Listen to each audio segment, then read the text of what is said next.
இனிய மாலை வணக்கம். வாருங்கள் படைப்போம் நிகழ்ச்சியில் 2வது நிகழ்வில் படைப்பாளரோடு கலந்து கொள்ளவிருப்பவர் திரு ஜவாது முஸ்தபா அவர்கள். இவரை பற்றிய ஒரு குறிப்பு: 1989ஆம் ஆண்டு முதல் கதைகளையும் கவிதைகளையும் எழுதி வந்துள்ளார். 23 ஆண்டுகால இடைவெளிக்கு பின் 2018இல் மீண்டும் ஒளிரத் தொடங்கினார். இதுவரை 4 சிறுகதை நூல்கள் எழுதியுள்ளார். துரை சிறுகதைக்கு தாஸ்னா சிற்றிதழ் பரிசும், உஷ்ணம் குறுநாவல் புதிய பார்வை இதழுக்காக 3ஆம் கண் விருதை மலர் பரிசும், யார் ரஃபேல் சிறுகதைக்கான அரபு தமிழ்ச் சங்கம் பரிசும், 5வது கடமை சிறுகதைக்கான ராமசுப்பா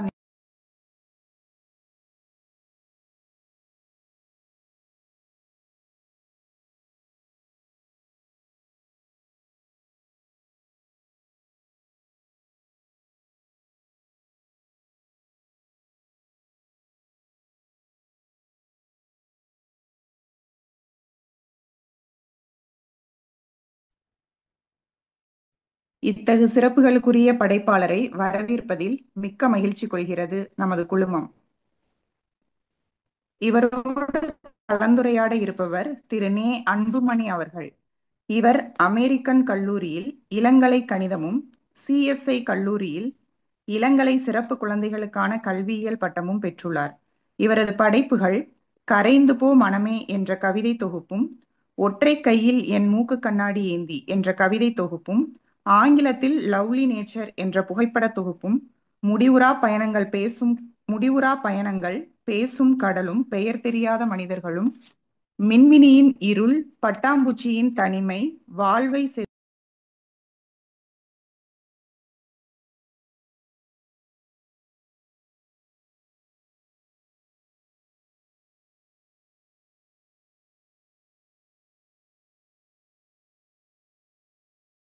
அமெரிக்காவில் லூலு பதிப்பகத்தால் ஆங்கில கட்டுரையும், திராவிட பொழில் ஆய்விதழில் ஆங்கில கட்டுரையும், chess and life, coding and life என்ற ஆராய்ச்சி கட்டுரையும் படைத்துள்ளார்.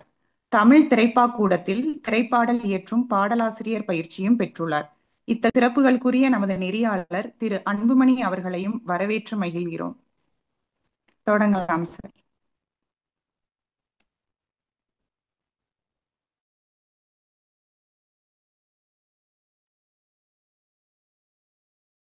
அன்புமணினா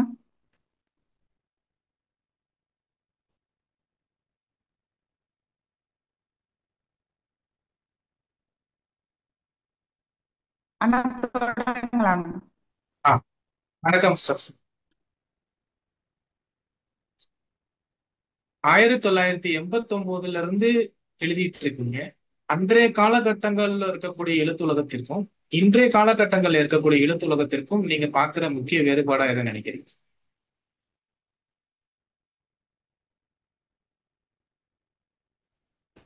அன்மியூட் பண்ணிக்கோங்க சார். முஸ்தபா கேட்கல, சார். அன்மியூட் பண்ணுங்க. கையிலே எழுதணும். கையில் எழுதும் போது சில படைப்புகள் போய் சேரும், சேராம சில பிடிக்க எழுத்துக்கள் பிடிக்காம கூட சில அதை விட்டுருவாங்க. ஆனா இன்னைக்குள்ள சூழ்நிலைக்கு நிறைய வரவேற்பு டாக்குமெண்டாக எல்லாம் கேட்கறாங்க, கதைக்கு கேட்கறாங்க, PDF கேட்கறாங்க. அப்படிங்கும்போது எழுத்து பிள்ளை நல்லா இன்னைக்கு சூழ்நிலைக்கு நிறைய சிற்றதுல வந்துருச்சு. எழுத்துல நிறைய இருக்குது. எழுத்தாளருக்கு நிறைய இன்னைக்குள்ள வாய்ப்புகள் நிறைய இருக்குதுங்க. அன்னைக்கு அந்த அளவுக்கு வாய்ப்பு கிடையாது. பெரும்பாலும் அதை சாவி, இந்த புதிய பாரி, கனையாடி, ஒரு பேரு பெற்ற ஒரு 5-6 பத்திரிகை மட்டும்தான் ஒரு சிறப்பா இருந்தது. அப்ப இன்னைக்கு நிறைய பத்திரிகை சிற்றிதழ் நிறைய வந்திருக்கு. படைப்பாளர்களுக்கு ரொம்ப ஊக்கமா இருக்குது. அன்னைக்கே இன்னைக்கு சிறந்ததா தான் இருக்கணும். ஏன்னா எழுத்தாளர்கள் அப்படியே அதிகமாயிட்டாங்க, இன்னைக்கு அதிகமாயிட்டாங்க. ஆமா சார். ஆமா சார். அருமை ஆமா சார். ஆமா. இப்ப நீங்க ஒரு படைப்பு கொடுத்து அதுக்கடுத்து 13 வருடங்கள் கழிச்சு திருப்பி எழுத்துலகத்துக்கு வந்திருக்கீங்க. இந்த ஆமா. காலகட்டங்கள் உங்களுக்கு எவ்வளவு தூரத்துக்கு உதவிகரமா இருந்துச்சு உங்க படைப்புகளை செதுக்கிறதுக்கு? உதவிகரமா இருந்தது முக்கிய காரணம். அன்னைய சூழ்நிலைக்கு அன்னைக்கு எழுதுற கதைகள் இன்னைக்கு எழுத இன்னைக்கு மாறுபட்டு இருக்கும். அன்னைக்கு ஏன்னா இன்னைக்கு எழுத்துகள்லாம் சார் மகுடேஸ்வரன் சார் எல்லாம் சொல்லுவாரு. எழுத புதிய புதிய வார்த்தைகளை நீ கண்டுபிடிக்கணும், தமிழ்ல வார்த்தைகளை புதுசாக கண்டுபிடிக்கணும், கவிஞர் மகுடேஸ்வரர் சொல்லுவாரு. அதே மாதிரி இன்னைக்கு நிறைய விஷயங்களை எழுத்துல நம்ம புதுசா பூத்த முடியுது, புனைவு நல்லபடியா போய் முடியுது. அன்னைக்கு நேரடியாகத்தான் கதையை சொல்ல முடிஞ்சுது. இன்னைக்கு புனைவுல கொண்டு செல்ல முடிய சூழ்நிலை இன்னைக்கு இருக்குது. சூழ்நிலை இருக்குதுங்க இன்னைக்கு இருக்குதுங்க. அதனால விஷயம் இன்னைக்கு நிறைய படைப்பாளர்கள் விதவிதமா எழுதுறதுனால நிறைய வாசகங்கள் எல்லாம் வாசிக்க முடியுது, நல்ல நூல்கள் வாசிக்க முடியுது. அதனால வந்து நம்மளை நாமே மேம்படுத்தக்கூடிய சூழ்நிலை இன்னைக்கு நிறைய வாய்ப்பு நமக்கு கிடைச்சிருக்குது. அன்னைக்கு அந்த சூழ்நிலை கிடையாது. எல்லாமே நமக்கு ஒரு நண்பர் கொடுத்த புக்குகளோ மற்ற இது இணையதளோ இணையதளம் படிக்கலாம், மாலை ஒரு சந்தா கட்டி இன்னைக்கு இணையதளம் வந்து ஈஸியா கிடைக்குது, எல்லா புக்கும் நமக்கு கிடைக்குது. இன்னைக்கு முகநூல்ல கூட இன்னைக்கு நிறைய விஷயங்களை கத்துக்க வேண்டியதா இருக்கு. நிறைய கதைகளும் சரி கவிதைகள்லாம் வருது, எல்லாம் படிக்கிறோம். அதுல இருந்து புதிய புதிய விஷயங்கள் நாம் கத்துக்கூடிய சூழ்நிலை இருக்குது. ஆனா அன்னைக்கு விட இன்னைக்கு மேம்பட்டு எழுத்துலகம் மேம்பட்டு இருக்குது. எழுத்தாளர்கள் நிறைய இருக்கிறாங்க. அது நல்ல வரப்பெற விஷயம். சிந்தனைகள் மாறி இருக்கு. அன்னைக்கு சிந்தனை மாறி இருக்குது. அது முக்கியமான விஷயமா நான் நினைக்கிறேன். இதழ்கள்ல எழுதின அனுபவங்கள் இருக்கு. அன்றைய காலங்கள்ல இதழ்களை எழுதிட்டு அது பிரசுரமாகிற வரைக்கும் காத்திருந்த அந்த காலங்களும், இன்றைய காலத்துல உடனுக்குடன் ஃபேஸ்புக்கா இருக்கட்டும், இல்ல வேற ஏதோ ஒரு சோசியல் மீடியாவா இருக்கட்டும், நம்ம உடனுக்குடனே அதுல பதிவிட்டு அது பிரசுரமாகுது இல்லையா நம்ம படைப்பு, இதுக்கான இதை எப்படி பாக்குறீங்க? நிச்சயமுமே அது பெரிய ஒரு ஒரு பிள்ளை பெற்றெடுத்த மாதிரி தான் அதுங்க. அந்த காலத்திலாம் அது கிட்டத்தட்ட 1995 96 ஒரு நூல் ஒரு கதையை எழுதி படைப்பாளர் வந்து பிரசுரமாக தான் பெரிய விஷயமா இருக்கும். எழுத்தாளர் குறைவு. அதே மாதிரி இதழ்களும் கம்மி, அவ்வளவு இதாக சொல்ல முடியாது. இதழ்களும் இதாக இருந்தது. நிறைய விஷயங்கள் எழுத்தாளர் இருந்தாலும் கூட என் படைப்பு வச்சுதான் அவங்க வந்து போடக்கூடிய சூழ்நிலை. இன்னைக்கு சிட்டுதல் நிறைய வந்துருச்சுங்க. சிட்டுதல் வந்து இன்னைக்கு நிறைய மேம்பட்டு இருக்குது. எழுத்தாளர் நிறைய மேம்பட்டு இருக்கிறாங்க. அதனால சிற்று எழுதிய விஷயங்களை எழுதி எழுதி எழுதி எழுதி செய்வது. நாலு கூட சிற்றில், அதாவது 1989 முன்னாடி எழுதுறதுக்கு முன்னாடியே இந்த கல்கியில் எப்படியாவது ஒரு கதை வந்துடணும், கடையாளி எப்படியாவது கதை வரணும். கிட்டத்தட்ட 1987 86 இருந்து என்னோட துவக்கம் வரும். அதுல ஒரு போராட்டமா இருந்தது. எனக்கு தெரிஞ்சு அந்த வயசு என்ன எழுத மூலியமா எழுதி நானும் அனுப்பிட்டே இருப்பேன் அவங்களுக்கு. உங்களை முயற்சி திருமணியாக்கும், உங்களை முயற்சி திருமணியாக்கும் அப்படின்னே நம்ம ரிட்டர்ன் வந்துட்டே இருக்கோம். அந்த கதைகளை விட்டுருக்கோம். கடைசியா 1989 ஜூன் மாசத்துல வந்து எனக்கு பாக்கியா பத்திரிகை தான் ஒரு அங்கீகாரம் கொடுத்தது, கிராமத்து கதை அங்கீகாரம் கொடுத்தது. அது பெரிய விஷயம் தான். அந்த சூழ்நிலை இருந்து போது அவ்வளவு சந்தோஷம். அன்னைக்கு ஒரு படைப்பு வந்து வெளியாதுன்னு அவ்வளவு சந்தோஷமா இருந்துச்சு. சந்தோஷம்னு ஒரு புதிய ஆட்டம், ஒரு இனிப்பு சாப்பிட்டமா சந்தோஷம். ஆனா இன்னைக்கு இளைஞர்ல வந்து வந்ததுனால இன்னைக்கு இந்த மாசம் அடுத்த மாசம் வந்துடும், இந்த மாசம் தான் அடுத்த மாசம் வந்துடும் அப்படிங்கிற மாதிரி இன்னைக்கு சூழ்நிலை போயிட்டு இருக்கு. ஆனா இன்னைக்கு என்ன நிறைய மேற்பட்டு இருக்கு. வார்த்தைகளை வந்து நாம தேட வேண்டிய அவசியமே இல்லை. நிறைய வாசிக்க நமக்கு கிடைக்குது. அதனால எழுதும் உட்காந்தோம்னா வார்த்தையை தானா நமக்குள்ள வந்துருக்காங்க. அது பெரிய விஷயமே தோணும். இன்னைக்கு ஒரு சூழ்நிலை பெரிய விஷயம். அன்னைக்குள்ள காட்டங்கள்லாம் ஒரு சுஜாதா இருந்தாரு, பெரிய இவங்கெல்லாம் இருந்தாங்க. அவங்கள வாசிக்க ராஜேஷ்குமார், பட்டுக்கோட்டை பெரப்பா சிவா, அது கிரைமா போயிட்டு இருந்தோம் அவங்கெல்லாம். பாலகுமார் சார் எழுதுதுன்னா நிறைய நிறைய வாசிக்க சூழ்நிலை இருக்கு. அதெல்லாம் நிறைய வாசிச்சிருக்கேன். பாலகுமார் பாதிகள்லாம் நிறைய வாசிச்சிருக்கேன். வாசிக்கும் போதே இந்த மாதிரி நமக்கெல்லாம் எழுதணும் ஒரு தோணுது. 1986 எனக்கு துவக்கம் துவங்கிருச்சு. இதுக்கு வந்து எழுதணும் துவக்கம் 1986னா கிட்டத்தட்ட பாம்பேல இருந்த சமயத்துல என்னுடைய நண்பர் ஷெம்பூர் ஜெயராஜ் அப்படிங்கிற ஒரு நண்பர் தான் எனக்கு சாவி இதழ், கனையாளி இதழ், சாவி இதழ் எல்லாமே அறிமுகப்படுத்தாரு. இது படிச்சு பாரு, உனக்குள்ள நிறைய விஷயங்கள் தோணும் அப்படின்னு சொன்னா. அதுல இருந்து நான் என்னுடைய துவக்கங்கள் உண்டாச்சு. அது இல்லாம போல்ட் இந்தியா அங்கே பாம்பாயில இருந்தப்போ போல்ட் இந்தியா மராத்தி பத்திரிகை, நான் போல்ட் இந்தியா பத்திரிகைனா நான் சில திருக்குறள் கவிதைகள் எழுதிக்கிறேன். கதை எழுதலைங்க. ஆனா கதை எழுதுன வந்து நான் முயற்சி பண்ண தமிழ் பத்திரிகையில தான். அங்க இருந்துட்டே நான் அந்த பம்பாயில இருந்துகிட்டே சென்னையில பாக்கியதலுக்கு, கனையாளி, இந்த பத்திரிகைகளுக்கெல்லாம் நான் எழுதி அமைச்சுட்டே இருந்தேன். ஆனா இது வரைக்கும் எனக்கு அந்த மாதிரி பெரிய பத்தி கொடுக்கல.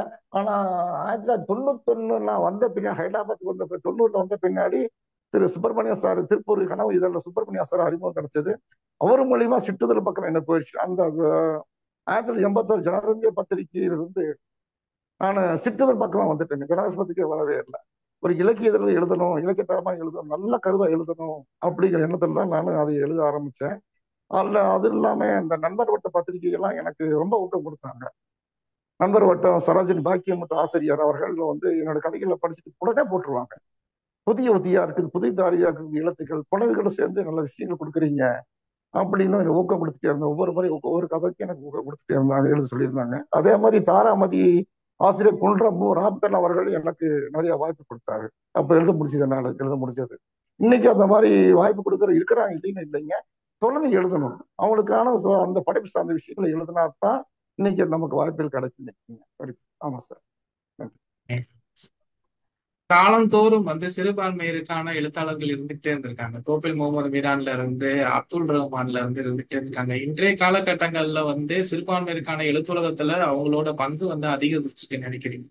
இல்ல, நிறைய இருக்கு. இன்னைக்கு நிறைய எழுதுறாங்க. இன்னைக்கு இந்த நிறைய எழுதுறாங்கன்னா இந்த கொரோனா பின்னாடி அதிகமான மக்கள் எழுத ஆரம்பிச்சிட்டாங்க. கொரோனாக்கு பின்னாடி தான். கொரோனாக்கு முன்னாடி இவ்வளவு தாக்கம் கிடையாது.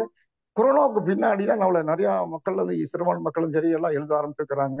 இன்னைக்கு கூட பாருங்க, அப்துல் ரஹ்மான் அப்ப பேசப்பட்ட இருந்தாலும் கூட இன்னைக்கெல்லாம் பேசிட்டு இருக்கிறாங்க. அதே மாதிரி கவிஞர் சல்மா அண்ட் ஈரான் கவிஞர் மௌலானா ரூமியோட தத்துவ வார்த்தைகள் இன்னைக்கு கூட வந்து என்னுடைய நண்பர் தஞ்சை தவசிக்கிறவர் ஒவ்வொரு முறை எடுத்து எனக்கு காட்டுவாரு. அவர் பதிவுல போடுவாரு, தஞ்சை தவசி போடுவாரு, மௌலானா ரூமியோடைய கருத்துக்களை போடுவாரு. இனி சிறுபான்மை மக்களுக்கு உண்டான இடங்கள் எப்பவுமே இருக்குது. அதை தவிர்க்க முடியாத சூழ்நிலை இன்னைக்கு இலக்கியம் இருக்குதுங்க. ஏன்னா அவங்களுடைய வாழ்வியல வந்து நிறைய முன்னாடி எழுதாம இருந்தது.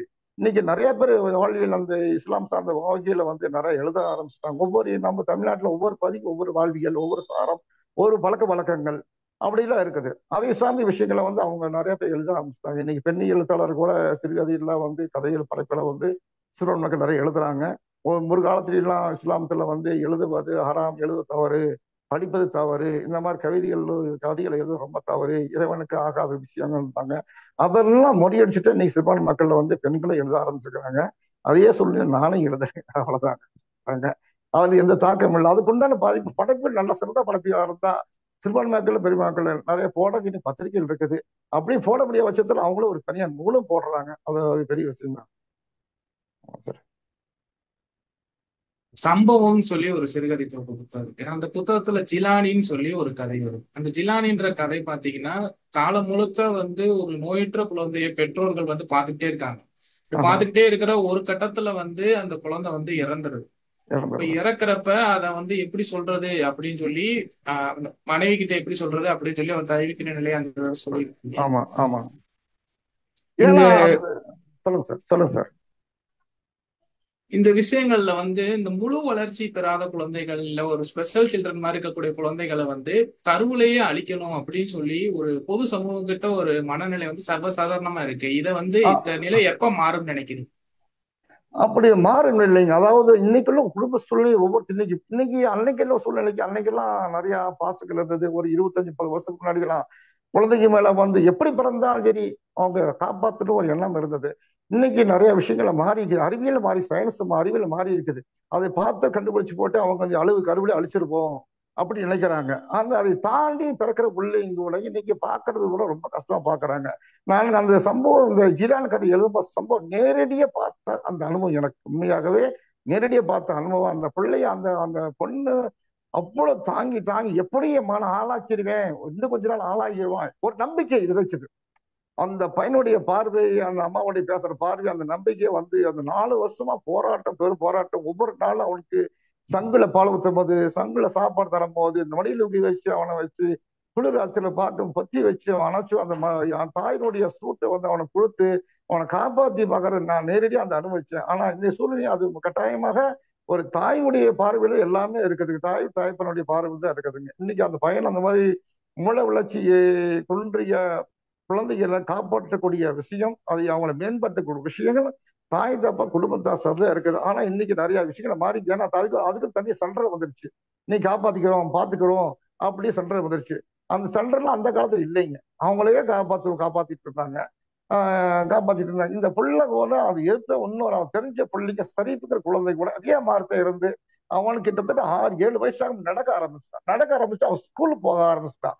ஸ்கூலுக்கு போறப்ப அவனை பார்த்து இவனும் என் பிள்ளைக்கு இதே மாதிரி ஆகிருமா அப்படி நம்பிக்கையை விளைச்சது. அந்த கதை விளைச்சதுங்க. அதுங்க நான் நேரடியாக பார்த்த சம்பவம், நேரடிய உணவு சம்பவத்துல வந்து பக்கத்து வீட்டில் நடந்ததுனால அந்த கதை எழுத பிடிச்சது. இந்த நெருங்கிய உறவினர் கூட அவங்க அதை பிடிச்சி. ஏன்னா இன்னைக்கு கட்டாயமாக இன்னைக்கு குழந்தை அதாவது மூளை வளர்ச்சி குழந்தைகள் பிறந்தால் தனியா அதுக்கு ட்ரீட்மெண்ட் தனியா சென்டர் வந்திருக்கிறதுனால சாதாரண மக்கள் வந்து அதை கொடுத்துட்றாங்க. இன்னைக்கு கொடுத்து போட்டு அவங்க அதை பத்தி பெரும்பாலும் பெருசா எடுத்துக்கிறது இல்லை, காசு கொடுத்தா போதும் அப்படிங்கிற மாதிரி ஆகி போயிருது.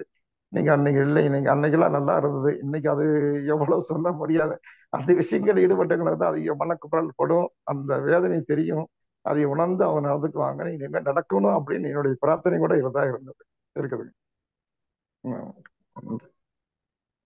சார், அடுத்த கேள்வி வந்து வக்காலத்துன்ற ஒரு கதை, அதே சம்பவம் சிறுகதை தொகுப்புல வக்காலத்துன்ற ஒரு கதையில வந்து ஒரு பெண்ணுக்கு வந்து வலிப்பு நோய் இருக்கு. இந்த வலிப்பு நோய் இருக்கிற பெண்ணை வந்து திருமணம் பண்ணி கொடுக்குறப்ப அதை வந்து அவங்க அம்மா எங்க திருமணம் ஆகுமோ ஆகாதோன்ற பயத்துல வந்து அதை மறைச்சிட்டு கல்யாணம் அப்படி கொடுக்கறது வந்து அந்த நிகழ்ச்சிகள் வந்து வக்காலத்து வரைக்கும் வாங்குற வரைக்கும் அதை எடுத்துட்டு போகிற நிகழ்ச்சி. ஆனா இன்றைய காலகட்டத்துல வலிப்பு நோயை பத்தின ஒரு பொதுவான விழிப்புணர்வு பொது சமூகத்துக்கிட்ட வந்து இருக்கான்றது வந்து ஒரு பெரிய கேள்வியா இருக்கு. அந்த நேரத்துக்குரிய சம்பவமா தான் அதை பாக்குறாங்களே தவிர, ஒரு நாள் மாத்திரை, நீங்க அந்த கதையில சொல்லியிருக்கீங்க, ஒரு நாள் மாத்திரை சாப்பிடலைன்னா கூட திருப்பி வந்து முதல்ல இருந்து மாத்திரை சாப்பிடணும், திருப்பி வலிப்பு வந்துடும், இந்த மாதிரி விஷயங்கள், அப்புறம் இருக்கக்கூடிய சோர்வு, இது எல்லாமே வந்து பொது சமூகம் வந்து என்னைக்கு தெரிஞ்சுக்கணும்னு நினைக்கிறேன்.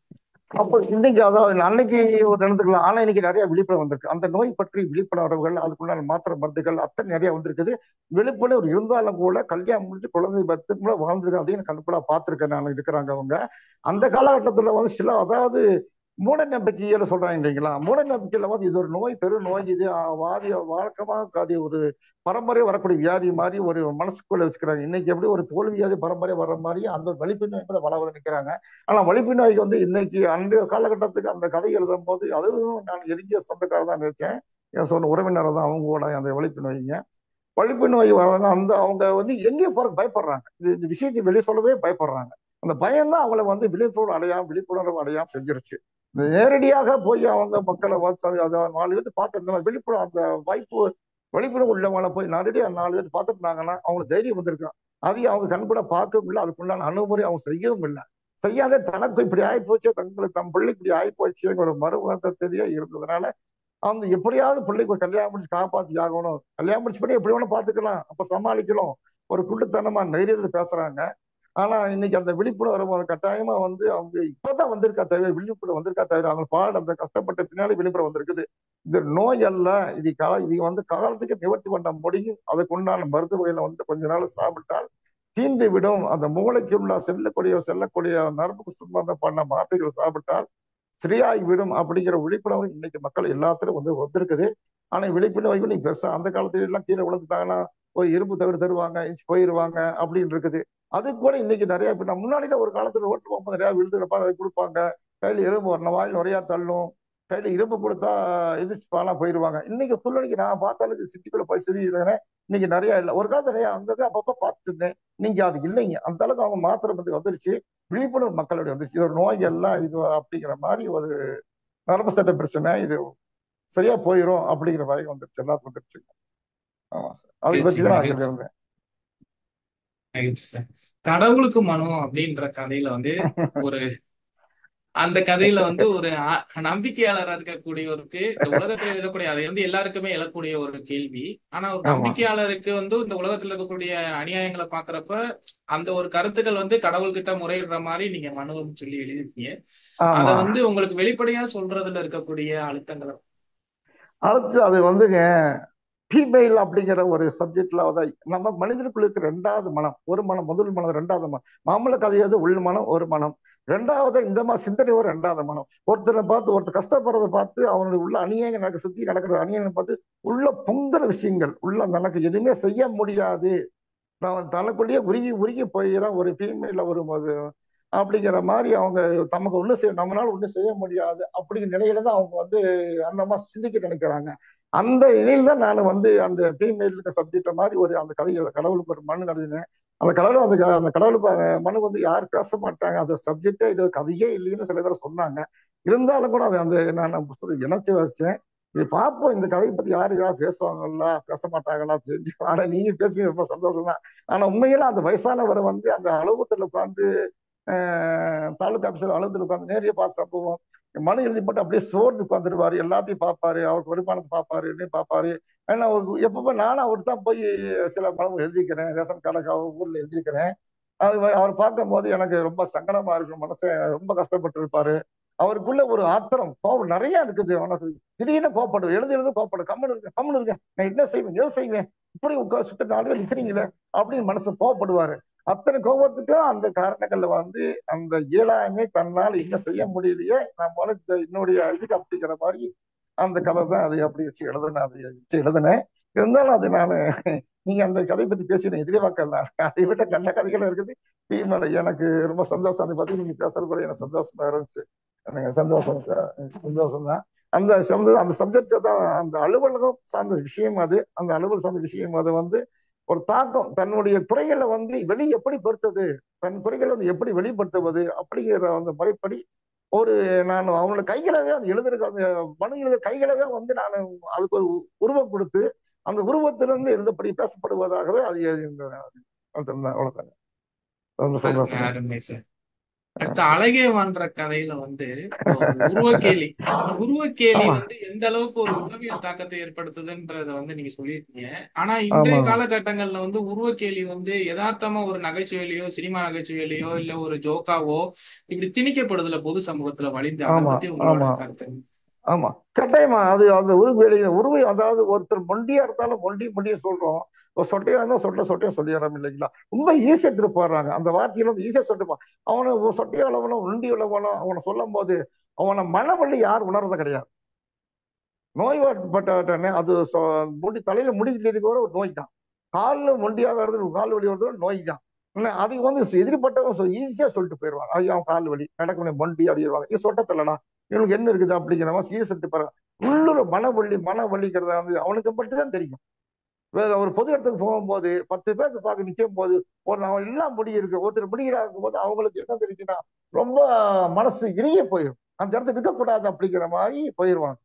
அந்த மனவழி போயிடுவாங்க. அதுக்குதான் யோசிக்கிறான் அந்த இடத்துல முடிக்கிற மொழி ஏன் முடிக்க மாட்டேங்குது அப்படிங்கிற ஒரு கேள்வி அவனுக்குள்ள அப்போ ஆத்திரம் வரும்.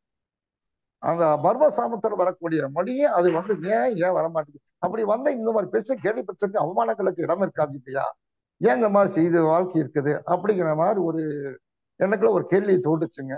அந்த சப்ஜெக்ட் தான் வச்சு எழுதுனேன். உண்மையா எனக்கு பார்க்க போனா அந்த உறவுகளை இன்னைக்கு சூழ்நிலைக்கு உலகத்தில் பார்க்க போன கிட்டத்தட்ட நம்ம 10 பேர்த்துல 2 பேர்த்துக்கு நீங்க அது ஒரு குறையாவோ ஒரு நோய் மாதிரியோ பற்றாக்குறையோ இருக்குது.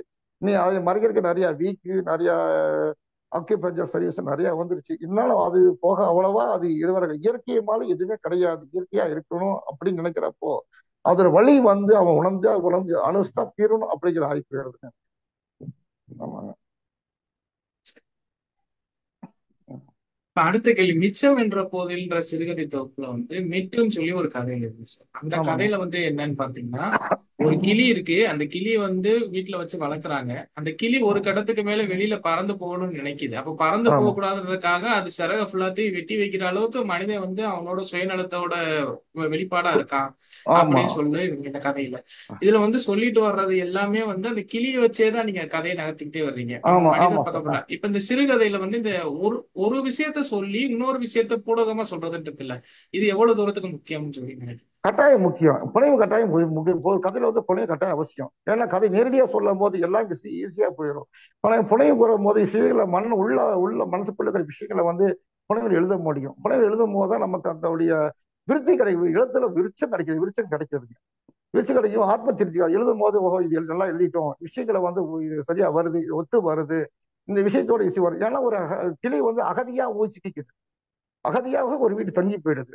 அது அங்கிருந்து போக முடியல. அங்க போக நினைச்சாலும் அதுக்குள்ள ஒரு சட்டத்திட்டங்களோட ரெக்கை வெட்டி அதுக்குண்டான தீனி கொடுத்து கூண்டில் வச்சு அந்த மாதிரி ஒரு ஒரு சூழ்நிலைக்கு மனசை உருவாக்கும் போது அவன் அந்த உயிருடைய உணர்வு அந்த புரிஞ்சிக்காத மனிதனுடைய எண்ணங்கள்ல வந்து ரொம்ப கோரமாயிடுது. ஒரு அகதியோட தான் அந்த கிளி அங்க இருக்குது. அப்படிங்கும் போது அதை பத்தி கட்டாயமா மன விழிப்பை பத்தி பேசணும், மன உளைச்சலை பத்தி பேசணும் அந்த குழந்தை அப்படிங்கிறது என்னுடைய எண்ணமா இருந்தது. அதனாலதான் அது எழுதுனேன். ஏன்னா மீண்டும் அந்த புலியை மீண்டும் ரெக்க பிறந்து மீண்டும் போய் பறந்தாலும் கூட்டு சேர்ந்தாலும் கூட தன்னுடைய நிலத்தோட சேர்ந்தாலும் கூட அந்த கிளி வந்து அவங்க கூட சேர்த்த மாட்டாங்க. அது தனி சேர்த்த மாட்டாங்க. சேர்த்தாதப்போ அதனால மீது ஒரு அகதியாகவே வாழுது ஆரம்பிக்குது. அதனால பெரும் கஷ்டங்கள். அதே மாதிரிதான் மனிதனுக்கு எப்படி ஒரு உளைச்சல் வருதோ, மனிதனுக்கு எப்படி வருதோ அதே மாதிரி ஒரு அகதி விஷயமா தான் அதை நான் நினைச்சு எழுதியிருக்கிறேன். இதே சூழ்நிலையை வந்து அந்த கதை அன்னைக்கு எழுதி இன்னைக்கு எழுதுதான் இன்னும் மாறுபட்ட கருத்துக்கள் இன்னும் நிறைய விஷயம் எழுதலாம் போல எனக்கு தோணுது. நீங்க குறிப்பிட்ட பின்னாடிங்க விஷயங்களை வந்து மாறுபட்ட கருத்தாளாக எழுதிக்கலாம், இன்னும் நல்லா எழுதிருக்கலாமே அப்படிதான் நினைக்கிறேன் நான். அதுங்க அன்னைக்கு அப்போ கிட்டத்தட்ட 1992 எழுதின கதை, 92 93 எழுதின கதை அதுங்க. நண்பர் வட்டம் திருவள்ளூர் மாவட்டம் நண்பர் வட்டம் பத்திரிகையில வந்தது. இன்னைக்கு எழுதி அதே கதையை நினைச்சிருந்தா இன்னைக்கு நல்ல விஷயம் இன்னும் அதை கொண்டு போய் அழுத்தமா கொண்டு போயிருக்கலாமே அப்படின்னு மனசு தோணுது. நல்ல விஷயம். அது கட்டாயமா வந்து இலை வந்து அப்படி பாடுபடுத்த எனக்கு பிடிக்கல. ஒரு சக மனிதன் நோகடிப்பது கூட ஒரு பெரிய விஷயம் தான். அதனால பெரிய விஷயம், கஷ்டமான விஷயம் நான் நினைக்கிறேன். அகதி போல அது வாழ்ந்து மடிவது எதுக்குமே பிரயோஜனம் இல்லாம ஆகி போயிடுது. சந்தோஷம் மனித தனிப்பட்ட சந்தோஷத்துக்காகவே தன் ஒரு விலங்காக அந்த பறவையை வந்து பாடாப்படுத்துது, மன வழி தரும்ங்கிறது என்னுடைய கருத்து சார். சார் இப்ப அடுத்து மூன்றாம் கண்ணுன்னு சொல்லி அந்த புத்தகத்துல வந்து ஆட்டம்னு சொல்லி ஒரு கதை எழுதியிருக்கீங்க சார். இந்த ஆமா. ஆட்டம்ன்ற கதையில வந்து வெறுமனே அந்த ஒரு பம்பரம் தான் இருக்கு. ரெண்டு பம்பரம் தான். பையங்க இருக்காங்க. ஆமா, ஒரு பம்பரத்தை வந்து இன்னொரு பையன் வந்து எடுத்துட்டு போயிடறான் ஒரு சண்டை. எடுத்து இவ்வளவுதான் போறேன் அந்த கதையோட இது. கதை.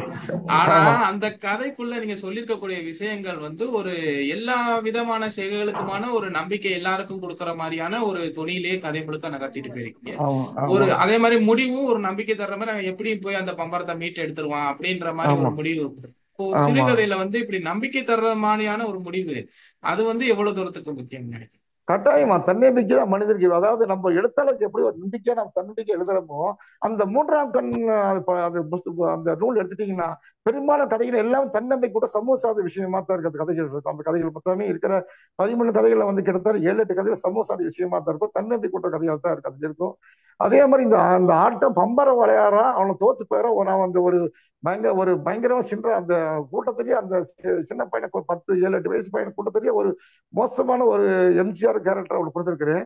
அவன் பயங்கரமா இருப்பான், எல்லாத்தையும் ரவுடித்தனமா அழிப்பான், செய்வான். அவன்கிட்ட ஜெயிக்க முடியே இருக்குது. ஆனால் இந்த பம்பர் செஞ்சு கொடுத்த ஆசாரி வேழு அப்படிங்கிற அந்த ஆசாரி தான் அவன் தன்னை என்னோட பம்பரத்தை பத்தி உனக்கு தெரியாதடா, போட்டு ஆட அடிச்சு அவனோட கட்டத்துக்கு எடுத்தப்பா, நீ ஜெயிச்சிருவடா அப்படியே ஒரு நம்பிக்கை தர்றாரு. அந்த நம்பிக்கையில பின்னால் இந்த உந்துதல் தரக்கூடிய விஷயங்கள் தான் சிறு பிள்ளைகளுக்கு வந்து ஊக்கமா அமையுது. இன்னைக்கு அதிசயம் ரோட்டு நடந்தால் ஐயோ கீழ் வந்துடுவான், மேல விழுந்தால் அப்படி போகக்கூடாது, இப்படி போகக்கூடாது, ஒரு சொல்லுவான். இன்னைக்கு கூட என் பேரனை கூட விளையாட, நீ நல்லா விளையாடுறதா சொல்லுவேன். தன்னம்பிக்கை ஊட்டுவது வந்து சிறந்த விஷயமா கிடைக்கிறேன். வளர பயணங்களுக்கு அந்த தன்னம்பிக்கை கட்டாயம் கொடுக்கணுங்கிறது என்னுடைய கருத்தாக அதை பதிவு செய்யறேன். அந்த விளையாட்டோட மட்டும் இல்ல, வாழ்க்கையோட இருக்கிறது என்னோட கருத்து இருக்கிறேன். Okay sir. மூன்றாவது கண் புஸ்தகத்திலயே அடுத்து வந்து பாத்தீங்கன்னா மூன்றாவது பிணம் அப்படின்னு சொல்லி ஒரு கதை வருது. அந்த மூன்றாவது மூன்றாவது பிணம். மூன்றாவது பிணம் மூன்றாவது பிணம். ஆமா, ஆமா, பிணம். ஆமா, ஆமா, அந்த கதையில வந்து பாத்தீங்கன்னா அந்த இது இறப்பு நிகழ்ச்சி நடக்குது. அதை இது பண்ணி போறப்ப அப்புறம் அடுத்து இன்னொருத்தர் முக்கியமான நெருங்கின வட்டத்துல இருக்கவரும் இறந்துடுறாரு. அப்ப மூணாவது ஆமா, இருக்கக்கூடிய ஆளு ஆட்டோமேட்டிக்கா அவரும் அந்த பிணத்துக்கான நிலையில வந்துட்டாருன்றதுக்கு தான் அந்த தலைப்பு வச்சிருக்கீங்க. ஆமா, இப்ப ஆமா, இந்த மாதிரியான ஒரு இழப்புகள் வந்து நம்மளுக்கு வந்து காலந்தோறும் அதை நம்மளை துரத்திக்கிட்டே தான் இருக்கு. இப்ப இந்த ஆமா. இழப்புகள்ல இருந்து நம்ம மீண்டு நம்ம இந்த வாழ்க்கைக்குள்ள திருப்பி வர்றதுக்கு எந்த குணம் வந்து உதவி செய்யுது அப்படின்னு நீங்க நினைக்கிறீங்க? உண்மை சாதுரியம். அசாதுரியமா குணம், அமைதி தேவைங்க. அந்த குணத்துல வந்து அமைதி, எதையும் தாண்டி தெய்வம் தேவைப்படுது. மூன்றாவது பெண்ணுங்கிறத வந்து அவன் எவ்வளவு ஒவ்வொரு விட்டு ஒவ்வொரு வரான், கஷ்டப்படுறான், முன்னுக்கு வரான்.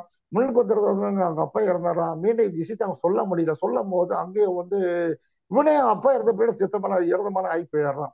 மீண்டும் அங்க வந்து சொல்ல விஷயம் சொல்லும் ரொம்ப பிரியமாக்குறான், மனசை பிரியமாக்குறாங்க. அந்த பிரியம், அந்த உயிர்ப்பு, அந்த மனிதன உறவை அந்த உயிர்ப்பு தான் அத்தனை விஷயங்களுக்கு அங்க ஆழமா நிக்குது, அந்த இடத்துல இருக்குதுங்க. அது ரெண்டாவது அந்த அந்த மூன்றாவது பின்னம், அந்த பின்னத்துல அந்த கதாநாயகன் தன்னுடைய அப்பாவை இறந்த பின் புதைக்கக்கூடிய சூழ்நிலை அந்த இடத்துல வந்து அவங்க கேட்கக்கூடிய அந்த பள்ளி வாசலின் முறைப்படி கேட்கும் போது, நீ தொழுகலாம், வரலாம், போலாம், செய்யலாம். ஆனால் உனக்குண்டான இடம், உங்களுக்கு உண்டான இடம் வேண்டும் என்றால் இந்த மசீதில் உங்களுக்கான சந்தா கொடுத்து தீர்ந்தால் அதுக்குண்டான ரசீதும் அதுக்குண்டான இடங்களும் கிடைக்கும். அப்படி ஒரு போடு போடும் போது இடிஞ்சு போயிடுறான். அவனும் அந்த இடத்துல ஒரு இடிஞ்சு நிற்கும் போது கைமாறு என்ன செய்வதுன்னு புரியாம தவிச்சு மீண்டு அவன் வீடு சொல்லும் போது அந்த உயிர்ப்பு, அதாவது ஒரு மனிதனுங்கிறத விடங்க, ஒரு மார்க்க ரீதியாக சில சட்டத்தை மதிக்க வேண்டும் அப்படிங்கிற ஒரு கட்டாயம் அதுல வந்துடும். கட்டாயம் வந்துடுது. அப்படிங்கும் போது அவன் கலையா பின்பற்றினால்தான் அதுக்கு உண்டான இடம் கிடைக்கும். அப்படிங்கிற சூழ்நிலையை அந்த வைக்கும் போது அவனே அந்த இடத்துல தன் தாயா தாப்பனை இறந்து போயிட்டான். அவனும் தாயார் இறந்து போன பின்னாடி அவனும் இறந்த நிலைக்கு அவ்வளவு சோகமா போன பின்னாடி விதைக்க முடியலையே, வீட்டுல எவ்வளவு வச்சிருக்க முடியும், வாடகை வீட்டை எவ்வளவு வச்சிருக்க முடியும், அப்படி ஒரு தவிப்புல வந்து அவன் இருக்கிறான். வாடகை வீட்டுல தவிப்புல இருக்கிறான். அப்போ வந்து அவங்க பெரியப்பா சின்னப்பா சொல்லும் போது இந்த மாதிரி அப்பா இறந்த சொல்லும் போது ஐயோ போயிட்டாரா அப்படிங்கிற ஒரு ஈர்ப்பு. அந்த எங்க இருந்தாலும் எவ்வளவு தூரத்தில் இருந்தாலும் மனித நம்ம எவ்வளவு தூரத்தில் இருந்தாலும் அந்த உயிர்ப்பான உறவு சார்ந்த விஷயங்கள் மனிதனுக்குள் இருந்து விட்டால் அது நல்லதுதான், சந்தோஷம். ஆனா இன்னுமே சொல்றேன், என்னுடைய பொறுத்த வரைக்கும் எவ்வளவு தூரத்தில் இருக்கிற மக்கள் உறவோட உறவு பக்கத்துல இருக்கு ரொம்ப நல்லது. அது கல்யாண நிகழ்ச்சியில் பார்க்க முடியும், தூரத்துல இருந்து கண்களை பார்க்க முடிய சூழ்நிலை ஆகி போயிடும். ஆனா அந்த கதை வந்து எனக்கு சிறப்பா அமைஞ்சது பெரிய விஷயம் தான் எனக்கு. ஏன்னா அது ஒரு நிகழ்வு. என்னுடைய நண்பருடைய தகப்பனா இறந்து போன பின்னாடி அவர் பாடுபட்டது எனக்கு எல்லாரும் பார்த்தேன். இந்த சின்ன விஷயங்களை சில கதைகள் என்னை சார்ந்து நான் கண்கூட பார்த்த விஷயங்கள் தான் எழுத முடியுது. ஏன்னா அவர் ரொம்ப ஃபர்ஸ்ட் ரொம்ப தகப்பன இறந்து போன பின்னாடி தோல் தூக்கிட்டு போய் அவர் வீட்டுல வச்சு மீண்டும் அவரு குளிப்பாட்டுக்கு ஆளுது இல்ல பார்க்க முடியாம மீன் ஆளை வச்சு செஞ்சதெல்லாம் நான் கேட்க பார்க்கும்போது எனக்கு ரொம்ப கஷ்டமா இருந்தது. எவ்வளவு நாம ஒரு போய் பக்கத்துல இருந்து உறுதுணையா இருந்தாலும் கூட அந்த நேரத்துல வந்து ஒரு உயிருக்கு நண்பா இருந்தாலும் சில விஷயங்கள் செய்ய முடியறதில்ல. பணம் கூட அந்த இடத்துல தேவைப்படுது. பணம் கூட பொருளாதாரம் தேவைப்படுது. பொருளாதாரம் இல்லைன்னா அந்த சிரஞ்சி வரும். அதே சமயத்துல அன்னைக்கு அந்த பொருளாதாரம் மட்டும் அந்த இடத்துல காசு கட்ட முடியாம இருந்தால் அந்த பிணம் இன்னும் அனாதையாக இன்னும் கொஞ்ச நேரம் இருந்திருக்கும். அது இதை தாண்டி ஒரு பொருளாதாரம் கூட கொஞ்சம் கை கொடுத்து அவங்களுக்கு கொடுத்தது. அது எனக்கு ரொம்ப சந்தோஷமான விஷயம் அந்த இறைச்சி விஷயங்கள் இருந்தது. அதனால அந்த கதையை நான் சிறந்ததா நினைக்கிறேன். அந்த உயிர்ப்பான விஷயம் மக்களோட உயிர் உறவு வந்தது ஒரு உயிர்ப்பு இருக்கணும் அப்படிங்கிறத நினைக்கிறேன் சார். அருமையான பதில் சார். ஹைதராபாத் சார் நகரத்தை பத்தியும் அதே கதையில சொல்லியிருக்கீங்க. அதுல வந்து ஆமாங்க. பாத்தீங்கன்னா அதுல இருக்கக்கூடிய உணவு முறைகள், அங்க இருக்கக்கூடிய கலாச்சாரம், இது எல்லாத்தையும் சொல்லியிருக்கீங்க. நீங்க வந்து ஹைதராபாத் செகந்திராபாத்ல வாழ்றீங்க. ஹைதராபாத் ஆமாங்க. நகரங்கள்ல பத்தி அங்க அந்த ஆந்திராவை பத்தி சொல்லியிருக்கீங்க. மொத்தமா அந்த நகரத்தினுடைய இருக்கக்கூடிய பலம் என்ன, பலவீனம் என்னன்னு நீங்க நினைக்கிறீங்க? வளம்ங்கிறதுங்க எல்லாம் நமக்கு எல்லா பக்கத்துல உள்ள வார்த்தை வளம். அதை பத்தி வளம் பத்தி நம்ம பேச முடியும். எல்லாருமே வந்து நம்ம சென்னை நகரம் மட்டும் சாமானிய மட்டுமல்ல இல்லை. இன்னும் சென்னை நகரத்தை விட இது ஹைதராபாத் நகர் குறைவாத்தான் இருக்கு. வளர்ச்சி குறைவாத்தான் இருக்குது. சென்னை நகரம் மேம்பட்டிருக்குது. பெங்களூர் மேம்பட்டிருக்கு. பாம்பே கல்கட்டா மேம்பட்டிருக்குது. பேர் சொல்லும்படியாக இந்த ஹைதராபாத் இருந்தாலும் இன்னும் அந்த நவாபு காலத்துடைய அந்த உணர்வுகள் அவங்களுக்கு இருக்குது. அதே பழக்கங்களை இன்னும் பின்பற்றுறாங்க. இந்த சில வந்து நம்ம நம்மூர் சைடுல எப்படி செய்யறாங்கன்னு தெரியல. முகர நோம்பு இந்த நடந்த முகர நோம்பு பண்டிகை கூட இங்குள்ள மக்கள் அது எல்லாரும் கொண்டாடுவாங்க. எல்லாரும் கொண்டாடுவாங்க. அது எல்லாம் நான் பார்த்த அளவுக்கு கிராமத்தால மக்கள் எல்லாம் சிட்டியில கிராமத்தால பாதி பேர் அந்த முகர சொந்த ஊருக்கு போயிடுவாங்க.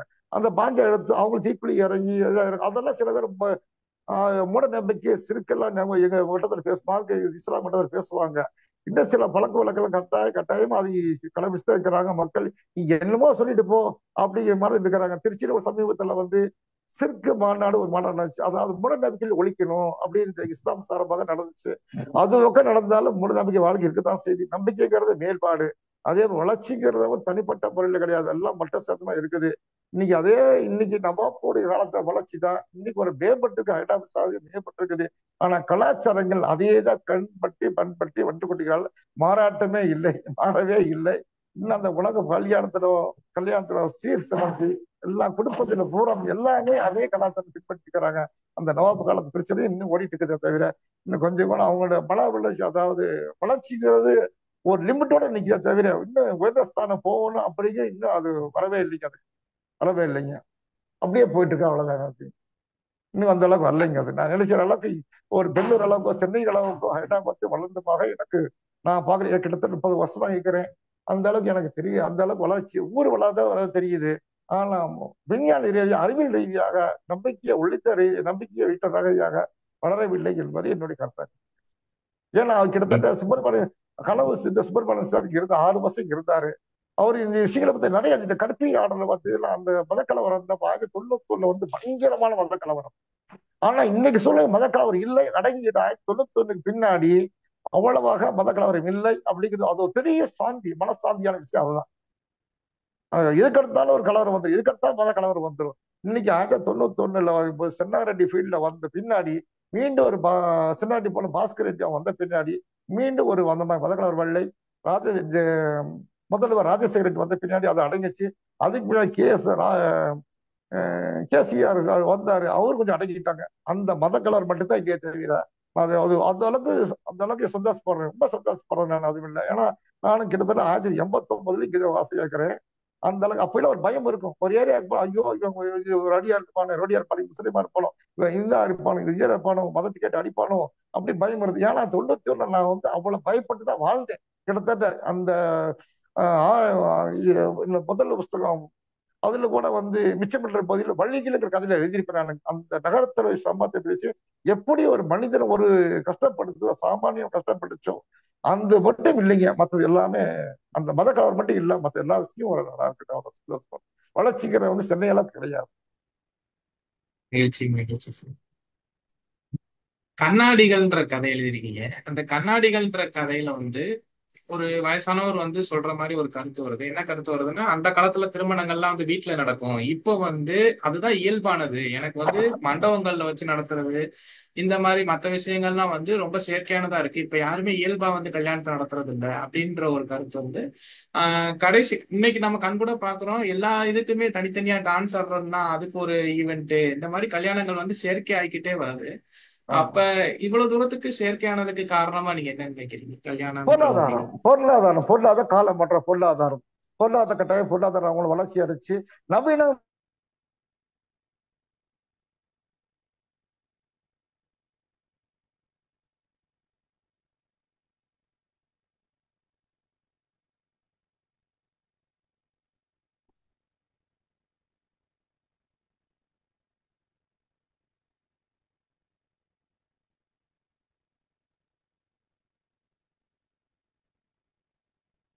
நவீனத்தை தூக்கி போயிட்டு இருக்கிற மக்கள் போயிட்டு இருக்காங்க. நவீன ஒப்பனை அழகா விவாதிக்கிறது இல்லைங்க. பொருளாதாரத்தை இன்னைக்கு மேற்கொண்டு போயிட்டு பொருளாதார வளர்ச்சியால தான் செய்ய முடியுது. பொருளாதார இல்லையாதான் முடிஞ்சு போயிட்டு இருக்குதுங்க. இன்னைக்கு அந்த காலத்துல கால 70 80 90 பாத்தீங்கன்னா பெரிய பெரிய நம்ம ஊர்ல ஆளுகள்லாம் வச்சுக்கு வீட்டோட இருப்பாங்க. அப்பெல்லாம் மண்டபம் ரொம்ப கம்மி. வீட்டோட தான் இருப்பாங்க. வீட்டு முன்னாடி பந்தல போட்டு ரெண்டுக்கு பந்தல போட்டு எல்லாம் விசேஷமா செய்வாங்க. அப்போ ஒற்றுமை இருந்த மக்களுடைய வளர்ச்சி பணவசி இருந்தாலும் கூட மக்களோட உறவோட உறவா வாடணும், சந்தோஷம் 1 மணி நேரம் 2 மணி நேரம் உட்காந்து பேசணும், நல்லா விசாரிக்கணும் இருந்தது. இன்னைக்கு அந்த சூழ்நிலை இல்லைங்க. மண்டபத்துக்கு போன 1 மணி நேரம் பேசணும்னா ஒரு முன்னாடி போகணும், உட்காரணும், முன்னாடி போய் உட்காரணும். அப்பதான் சொந்தக்காரங்க வந்து பேசிட்டு போயிடுவாங்க. அந்த சொந்தக்காரங்க வந்து பேசிட்டு போயிடுவாங்க. அவன் வந்துட்டு போயிடுவான், தாலி கட்ட முடிச்சு சாப்பிட்டுட்டு போயிடுவாங்க. அப்படி இருந்த சூழ்நிலைக்கு நீங்க செயற்கையை போல வாழ்ந்துருக்கலாம். கட்டாயமா மீண்டும் பழையபடி வீட்டை கிராமம் நடக்கும் போது அது சந்தோஷமா விஷயம் இருக்கும். இன்னொரு விஷயம் கூட இன்னைக்கு நகரத்துல வந்து வாடகை வீட்டுல இருக்கிறவங்க எல்லாம் பெரும் அது பெரிய அவஸ்தை தான். சொந்த வீட்டு கல்யாணம் முடிக்க முடியாது.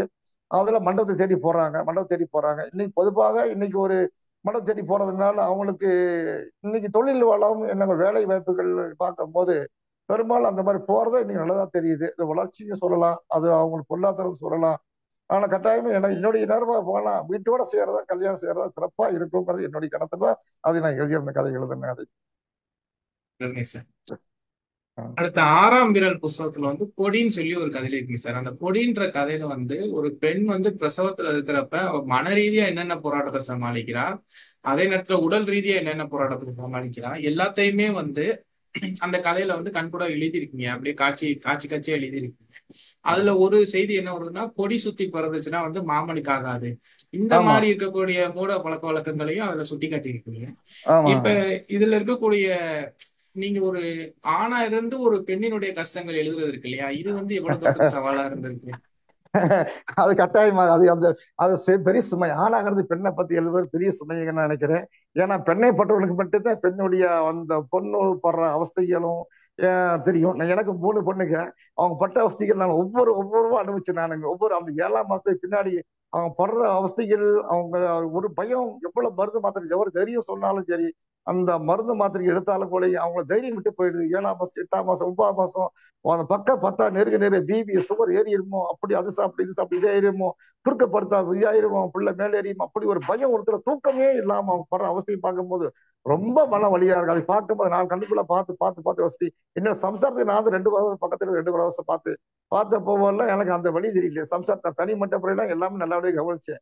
யார் ஆதரவு இல்லாம நானா தனியா இங்க இருக்கும் போது நானா கொண்டு போய் நானா நல்ல பார்த்து எல்லாம் செஞ்சேன். ஆனா எனக்கு பிறந்த பெண்ணுகள் அப்பெல்லாம் அந்த உணர்வுகள் எனக்கு புரியப்படல. ஆனா பிள்ளை பெற்ற பின்னாடி பெண் பிள்ளை பெற்ற பின்னாடி அவங்களை அவசியப்படும் போதுதான் ஆஹா எவ்வளவு கஷ்டம் இருக்குடா அப்படின்னு தோணுது. அதனால ஆணா இருந்து அவங்களுடைய பெண் கஷ்டங்களை புரிஞ்சு எழுதக்கூடிய ஒரு எனக்கு உணர்வு வந்தது. அது கொடி எழுதுனேன். கட்டாயம் வருங்காலத்துல வந்து அதை நான் பெரிய நாவலாக மாற்றக்கூடிய சூழ்நிலையை மனசு கருவி வச்சிருக்கிறேன் மனசுல. கட்டாயம் அடுத்த வருஷம் அதை எழுதிய நாவலா எழுதிடுவேன். மொத்தமே அவங்கள ஆரம்பத்துல எப்படி கஷ்டங்கிறத வந்து என் மனசுல பதிய வச்சு கட்டாயம் எழுது. ஏன்னா அந்த அளவுக்கு எனக்கு மனசு பாதித்த விஷயம் அது. பெண் பெண்ணு வந்து பிரசவ சமயத்துல வந்து இது பாதிக்க பிரசவத்தை படுற அவஸ்தைகள் கஷ்டங்கள் இன்னைக்கு யூடியூப்ல பார்த்து போட்டு ஒவ்வொருத்தரும் கருத்து சொல்றது எல்லாம் ஒரு மனசை வச்சுக்கிட்டு ஐயோ அப்படியா இப்படி எப்படியா அந்த காலத்து யூடியூப்ல கிடையாது, ஒண்ணும் கிடையாது. இந்த 10 15 20 15 வருஷத்துல யூடியூப் பார்த்த பின்னாடி அந்த விஷயங்களை கேட்டு மன உணர்ச்சி வர்றதுதான் தவிர தைரியங்கிறது ஒண்ணுமே கிடையாது அவங்கள்ட்ட அந்த நேரத்துல. 8ஆம் மாசம் 9ஆம் மாசம் 10ஆம் மாசம் எல்லாம் தைரியம் என்ன தன்னம்பிக்கை தான் அவங்களை காப்பாற்ற தவிர யூடியூப்ல விஷயங்களை எல்லாம் காப்பாத்தாது. ஏன்னா பேரு பாத்துக்கிறாங்க. இன்னைக்கு கூட சரி அப்படித்தான் பாக்குறாங்க, பெண்களை பாக்குறாங்க. இருந்தாலும் அந்த சமயத்து அது இந்த கதை இருந்திருக்கோடு என்னுடைய பெண்கள் தான் என்னுடைய நான் பெற்ற பெண்கள் பிள்ளைக்கு தான் காரணமா இருந்தாங்கிறது நான் சொல்லிக்கிறேங்க. அது கட்டாயமா ஒரு ஆணா இருந்து அதை நான் கவனிச்சேன். ஒரு அனுபவம் ஒரு ஒரு நாள் அவங்களுடைய நடவடிக்கை கவனிச்சதுனாலதான் அது கதை எழுதப்படுத்தது. நன்றி சார். அருமையான 4 சிறுகதை தொகுப்பு கொடுத்துருக்கீங்க. ஒரு யதார்த்தமான சூழலை வச்சு எல்லாத்தையுமே நகர்த்தி கொண்டு போறீங்க. இப்படி ஒரு நூல்களை வந்து சமூகத்துக்கு கொடுத்ததற்கு பாராட்டுகளும் வாழ்த்துக்களும். இந்த நிகழ்ச்சியில இன்னைக்கு அறிவா கருத்துக்கள் சொன்னீங்க. இப்ப வந்து கேள்விகளுக்கு போயிடலாம் சார். ஓகே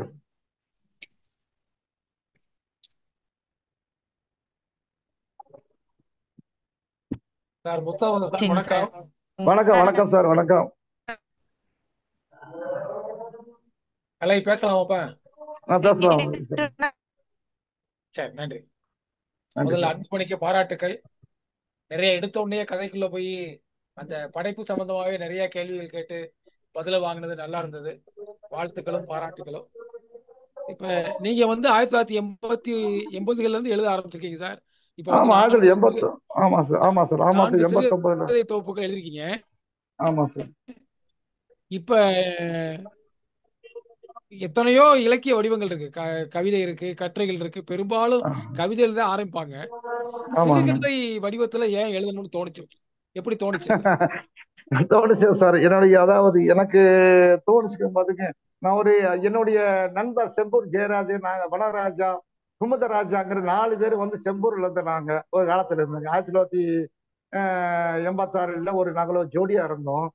அவர் செம்பூர் ஜெயராஜ் ஒரு கதையாசிரியர் ஆகணும், இயக்குனர் ஆகணும் ஒரு எண்ணம் அவருக்கு. அதன்படி அவரு 1990 இங்க வந்துட்டாரு. சென்னைக்கு வந்த பின்னாடி திரு ராமநாராயண் அவர்கிட்ட வந்து அசிஸ்டன்ட் டைரக்டர் இருந்தாரு. நக்கீன் பத்திரிகையில வந்து அவரு துணை ஆசிரியர் வேலை செஞ்சாரு. அந்த இருந்தாலும் அவர் கவிதை எழுதுவார். செம்பூர் ஜெயராஜ் நம்பரா இருந்தாரு. கவிதை எழுதுவாரு. நானும் கவிதை அதிகமா எழுதலைங்க. கவிதை எழுது போல 40-50 கவிதை எழுதிருப்பேன். ஆனா அதை நான் பிரசுரம் அதை வெளியிட செய்ய நானுங்க. ஏன்னா மொத்தமே வந்து கதை எழுதுனா ஒரு கதையாசிரியர் ஆகும்போது எண்ணம். இன்னைக்கு வந்து கவிதை நிறைய எழுதுறாங்க. நிறைய பேர் கவிதை எழுதுறாங்க. கவிஞர் ஆயிடுறாங்க, நிறைய எழுதுறாங்க. கதையாசிரியர்கள் ரொம்ப நான் எழுத ஆரம்பிச்ச காலத்துல வந்து 90-92 கதையாசிரியர் கம்மி. கவிதை நிறைய எழுதிட்டு இருந்தாங்க. இந்த கதை தான் எழுதணும், கவிதை எழுதக்கூடாது அப்படி பிடிவாதத்துல இதுவரை கதை எழுதிட்டு இருக்கிறேன் சார். நான் அதான் ஒரு காரணமா இருந்தது. என்னோட நண்பர் செம்பூர் ஜெயராஜ் கூட ஊக்கப்படுத்துவரா இருந்தார். அது விஷயமா இருந்தாரு. நானும் கூட அவரோட சேர்ந்து சென்னைக்கு வந்து ஏதாவது செய்யணும், ஒரு இயக்குனராக, ஒரு அசிஸ்டன்ட் டைரக்டர் ஆகணும் அப்படின்னு எண்ணம் இருந்தது. குடும்ப சூழ்நிலாம் வந்து நான் அந்த மாதிரி எண்ணங்களை போக முடியல. தவிர்த்துட்டேன். அப்படி தவிர்த்து வந்து பின்னாடி இப்படியே நான் கதை தான் எழுதணும் அப்படிங்கிற இடத்துல வந்து கவிதை எழுதக்கூடாது அப்படி இருந்துட்டேன் சார். அதான் அதுதான் சார். நன்றி. வாழ்த்துக்களும் பாராட்டுகளும். அசோகமித்ரன் வந்து செகந்தராபாத்தையும் ஹைதராபாத்தையும் வச்சு ஒரு நல்ல நாவல் எழுதியிருப்பாங்க. பிரமாதம் எழுதியிருப்பாரு சார். ஆமா சார். அந்த வாழ்க்கை முறையை முழுக்க பார்த்து அதை வந்து ஒரு 70-80கள்ல வந்து முழுசா ஹைதராபாத்தை வந்து நம்ம ஹைதராபாத்தை தெரிஞ்சுக்கிற மாதிரி.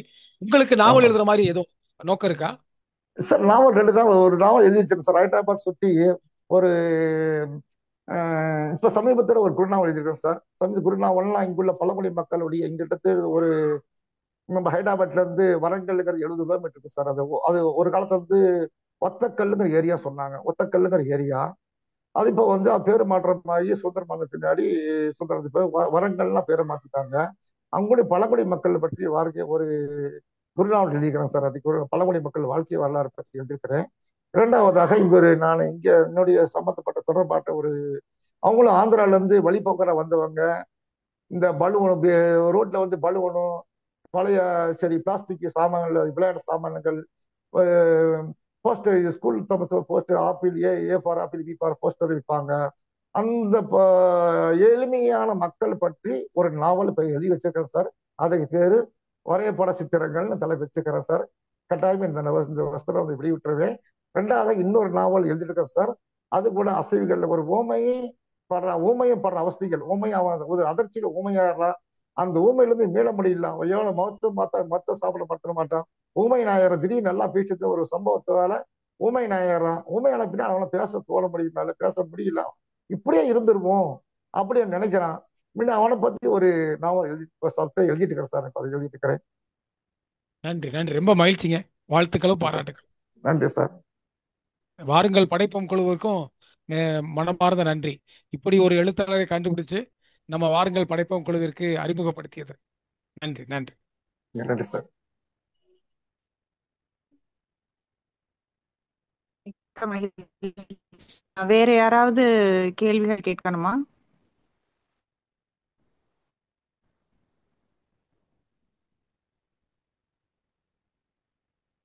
கேள்வி கேட்க விருப்பப்படுறவங்க அன்மியூட் பண்ணிட்டு பேசலாம்.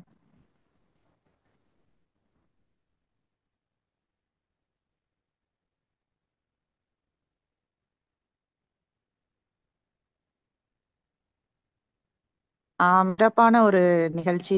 உங்களோட படைப்புகள் நாங்க எல்லாரும் படிக்கல, ஆனா அன்புமணி அண்ணா மூலமாக உங்களோட படைப்புகளை பத்தி நாங்க தெரிஞ்சுக்கிட்டது எங்களுக்கு ரொம்ப சந்தோஷம். நன்றிம்மா, நன்றிம்மா.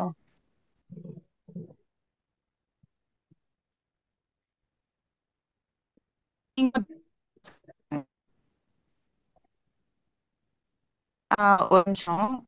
பாஸ்வேர்டு 5441 இணைஞ்சிருக்கவங்க கை தூக்கியிருக்காங்க. நீங்க அன்மியூட் பண்ணிட்டு பேசலாங்க.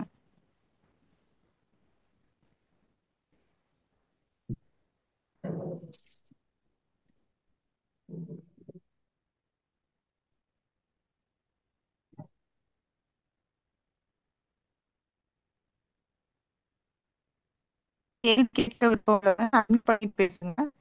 தோழர் குமரேசன் வந்து கையை உழைத்திருக்கிறார். குமரேசன் தோழர் அன்மியூட் பண்ணிட்டு பேசுங்க. ஹலோ அண்ணா, வணக்கம். அனைவருக்கும் அன்பு வணக்கம். இவ்வளவு நேரம் என்னால மியூட் எடுக்க முடியாம இருந்தது, இப்பதான் எடுக்க முடிஞ்சது.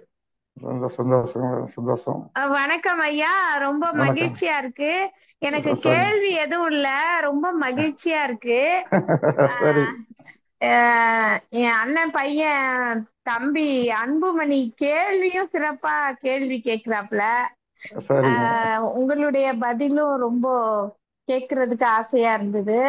அதான் ஒரு எழுத்தாளர் எப்படியெல்லாம் அந்த தம்பி கேள்வி கேட்கும் போதே உங்களுக்குள்ள அந்த ஒரு மகிழ்ச்சி இருக்க பாருங்க.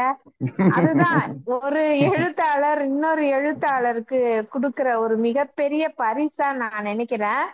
இன்னைக்கு அன்புமணி நல்ல கேள்விகளை கேட்டு உங்களை ரொம்ப உற்சாகப்படுத்தி இருக்கிறாப்லன்னு தான் நான் நம்புறேன். அவருக்கு குறிப்பா சில கேள்விகள் கேட்கும் போது உங்களை அறியாம நீங்க அப்படி சிரிச்சீங்க, மகிழ்ச்சி அடைஞ்சீங்க. அதை பார்க்கும் போதே எங்களுக்கு எல்லாம் ரொம்ப மகிழ்ச்சியா இருக்கு. கேள்வி கேட்ட அன்புமணிக்கும் உங்க படைப்புகளை, சிறப்பான படைப்புகளை கொடுத்திருக்கிற உங்களுக்கும் நெஞ்சார்ந்த வாழ்த்துகள் ஐயா. நன்றி சார், ரொம்ப நன்றிமா, மிக்க நன்றிமா. என் பேரு இளவரசி, பாண்டிச்சேரியில இருந்து பேசுறேன். ரொம்ப நேரமா மியூட் எடுக்க முடியல. ரொம்ப நன்றி நன்றி. வாருங்கள் படிப்போம் குழுவுக்கும் வாழ்த்துக்கள். நன்றிமா. மிக்க மகிழ்ச்சி மேம்.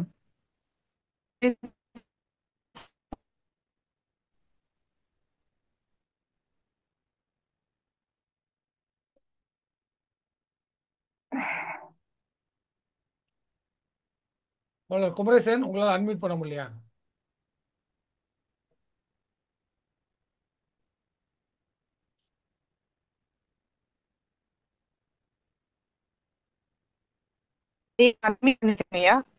குமரேசன் ஐயா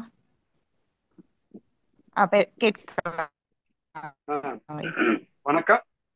வணக்கம் சார். வணக்கம் வணக்கம் வணக்கம் சார். வணக்கம். ரொம்ப மகிழ்ச்சி. நல்லா இருக்கு சார். இந்த சந்திப்புகள்ல முக்கியமான விஷயமே புதிய படைப்பாளிகள் நமக்கு அறிமுகமாகிறது, அவரோட ஒரு நட்பு உருவாகும் தான். அப்படி ஒரு வாய்ப்பை இன்றைய சந்திப்பும் ஏற்படுத்தி கொடுத்திருக்கு. அதற்காக முதல்ல படைப்போம் குழுவினருக்கு என்னுடைய பாராட்டையும் நன்றியும் தெரிவிச்சுக்கிறேன். அடுத்து படைப்பு சார்ந்து உரையாடுவது என்பதுதான் படைப்பாளிக்கு உண்மையிலேயே ஒரு மன நிறைவை கொடுக்கிற விஷயமா இருக்கு. நீங்க என்ன செஞ்சுட்டு இருந்தீங்க, அதை என்ன பண்ணீங்க, அதெல்லாம் விட படைப்புல வர்ற நிகழ்வுகள், மற்ற கதாபாத்திரங்கள், அதன் மூலமாக உரையாடுவது என்பதுதான் ஒரு படைப்பாளிக்கு உண்மையான மன நிறைவை கொடுக்கும். அந்த வகையில அன்புமணி அப்படிப்பட்ட கேள்விகளை தான் உங்க கேட்டாரு. படைப்புகளுக்குள்ள போய் அந்த கதாபாத்திரங்களோட அவர் கொஞ்சம் பேசி பார்த்துட்டு அப்புறம் பேசி உங்ககிட்ட பார்த்துட்டு கேள்விகளாக வச்சாரு. ஆமா அதனால சார், ஆமா சார், ஆமா சார். நீங்களும் அந்த அவங்க அந்த மேடம் சொன்னது போல அந்த மகிழ்ச்சி உங்க முகத்துல வெளிப்பட்டது. படைப்புல இருந்து ஆமா கேட்கிறாருங்கிற சார். அந்த மகிழ்ச்சி. பேசிக்கிறேங்க. அந்த அதான். மகிழ்ச்சியை உங்களுக்கு கொடுத்ததுக்காக அன்புமணிக்கும் என்னுடைய சிறப்பு பாராட்டுகளை தெரிவிச்சுக்கிறேன். ஆமா ஏன்னா சார். அந்த கேள்விகள் தானே நம்ம நெருங்க வைக்குது. அதனால இப்ப சில இன்னொரு குறிப்பா சொல்ல வேண்டிய விஷயம் வந்து இந்த உரையாடல் வந்து ரொம்ப இயல்பா இருக்கு, சரிங்க ரொம்ப சார். சாதாரணமா சாதாரண. அந்த ஆமா சார். ரொம்ப என்ன சொல்றது ஆங்கிலத்துல சொல்றதுன்னா பொம்பாஸ்டிக் வேர்ட்ஸ் ஆமா சொல்லுவாங்க. சார், ஆமா சார். அந்த மாதிரிலாம் இல்லாம இயல்பா நம்ம எல்லாம் நண்பர்களா உட்கார்ந்து பேசிட்டு நண்பர்களா? இருந்தோம்னா எப்படி ஆமா சார். பேசிட்டு இருப்போமோ இருப்போமா? அந்த ஆமா சார். மாதிரியான ஒரு உரையாடல் பாணியாக இருந்தது. ஆமா அதுவும் சார். கூடுதலாக கவனிக்க வச்சதுங்கிறதும் குறிப்பிடணும். சரி சார். அது மாதிரி அவர் தேர்ந்தெடுத்த கதைகள் மூலமாக அந்த கதாபாத்திரம் மூலமாக அவர் கேள்வி கேட்டாரு. நீங்க ஆமா சார். சொன்னீங்க. இதுல ஆமா சார். எனக்கு சில கேள்விகள் இருக்கு.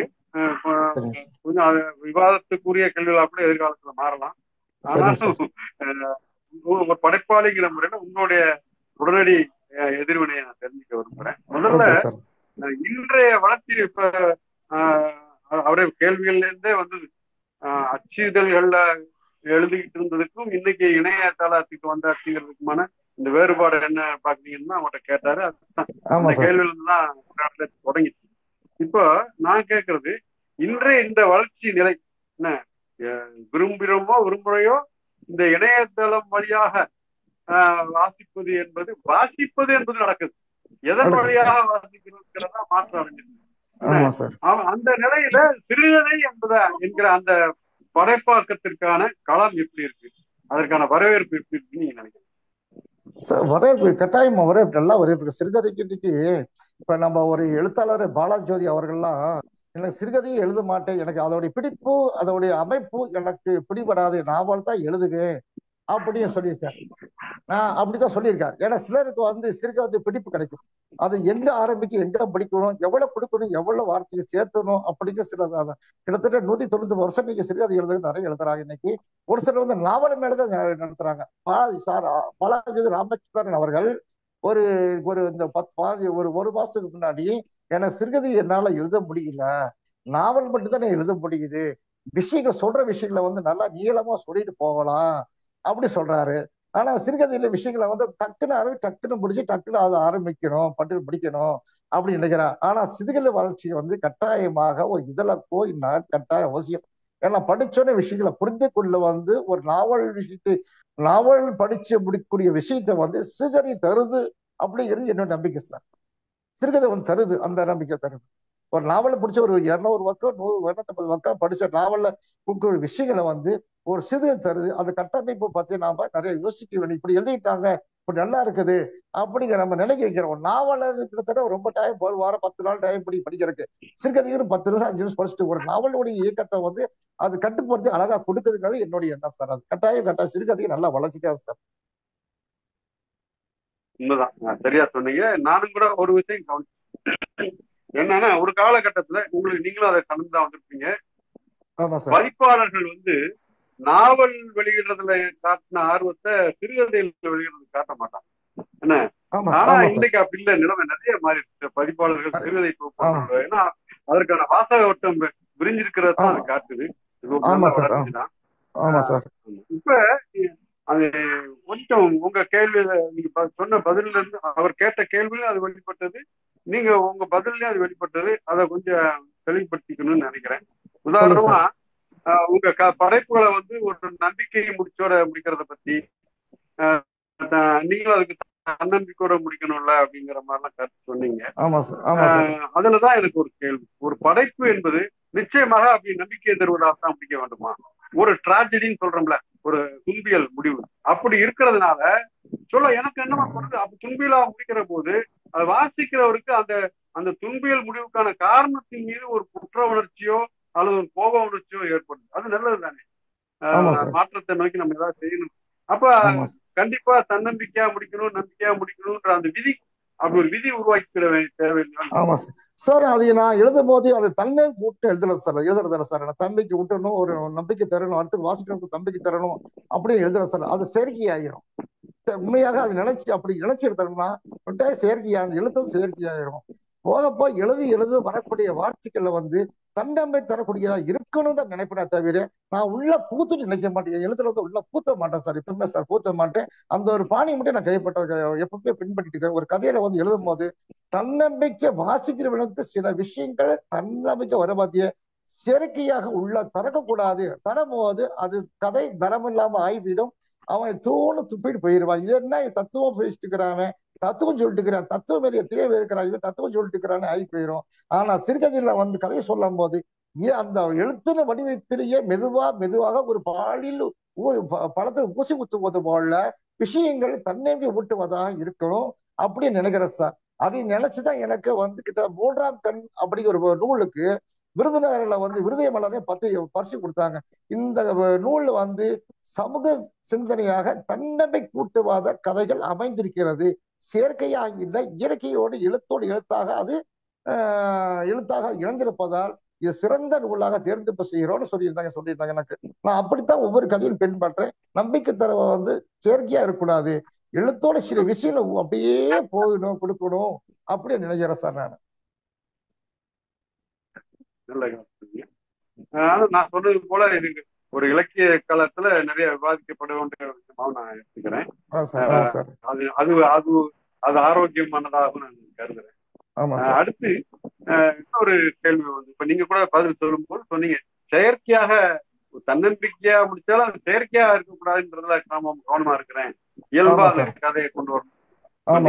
அந்த செயற்கைங்கிறதுதான் அடுத்த கேள்வி என்னன்னா, அன்புமுடைய கேள்வியிலையும் அது வந்தது.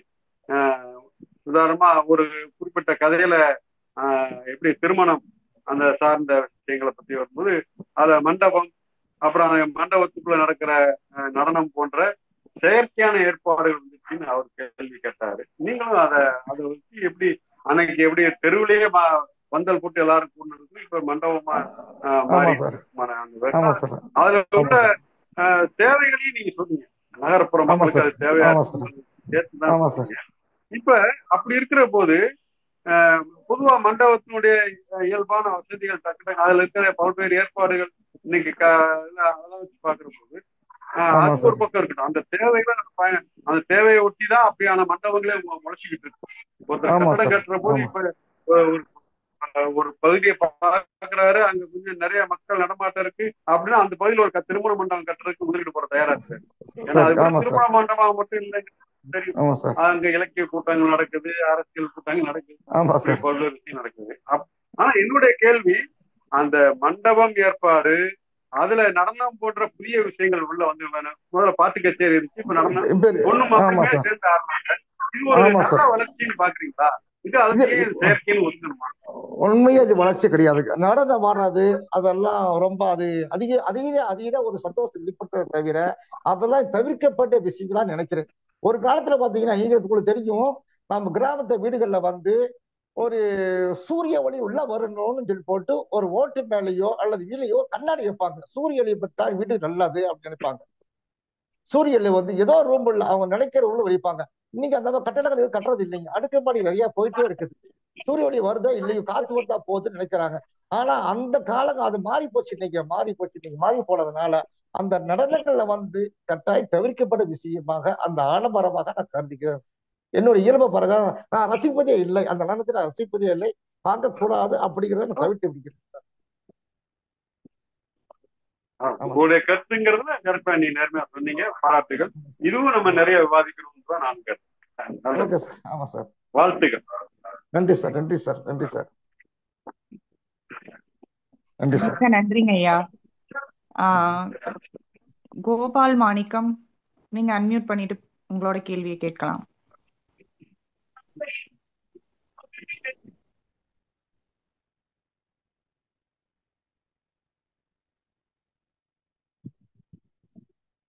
ஐயா வணக்கம். வணக்கம் வணக்கம் சார், வணக்கம்.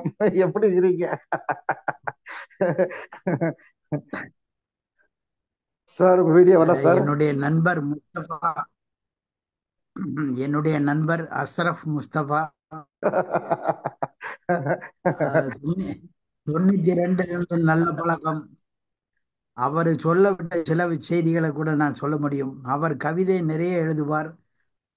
அவரை சந்தித்த நாள்ல இருந்து கவிதை நிறைய எழுதிட்டு இருந்தாரு. நிறைய சிற்றிதழ்கள் அவருடைய கவிதைகளை 92, 94 அந்த காலகட்டத்தில் போட்டுக்கொண்டிருந்தார்கள். அதே போல அவருடைய சிறுகதை ஒன்று புதிய பார்வை பத்திரிகையிலே வெளியானது. அவர்கள் சிறந்த கதையாக தேர்ந்தெடுத்து அதை போட்டிருந்தார்கள். அது அதை பற்றி எல்லாம் அவர் விரிவாக சொல்ல வேண்டும். அவர் கவிதையை எழுதாத மாதிரியே பேசினால் நான் ஒத்துக்கொள்ள இல்ல. கவிதை எழுதுகிறேன் சார். 19 கதை இருக்குது. நான் இப்போதைக்கு வெளியிட மாட்டேன்னு தான் சொன்னேன் சார். அது நான் என் சிறுகதை மேலே என்னோட போயிட்டு கதையை மேலதான் என்னோட ஆர்வம் இருக்கிறது சொன்னேன் சார் நானு.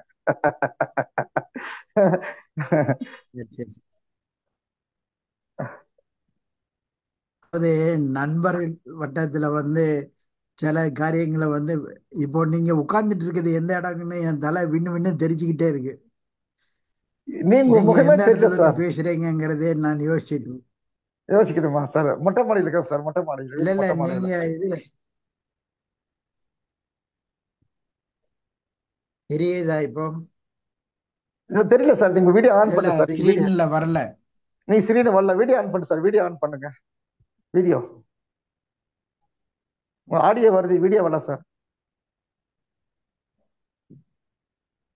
இப்பொழுது தெரியுதா? இப்ப சூப்பரா வருது சார்.